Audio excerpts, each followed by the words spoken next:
Hello everyone, this is Aiden, and welcome to my How to Premiere Pro series. Here I'll be teaching different tips and tricks in Premiere Pro. Today we are going to be looking into keyframes and how to use them.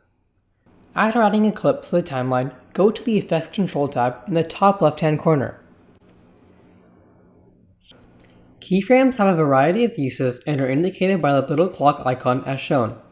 I will be using them to create a gradual zoom in order to bring this clip to life. Keyframes work by setting specific time markers in the clip, which in our case will allow for smooth and gradual effects. First, drag the slider to where you want the keyframe to start. Then click on the little clock icon as shown earlier. Input the value that you want your keyframe to start at. Next, drag the slider to where you want the keyframe to end, and enter another value where you want the keyframe to end at. As you can see here, from the beginning of the keyframe to the end of the keyframe, I have created a gradual and smooth zoom.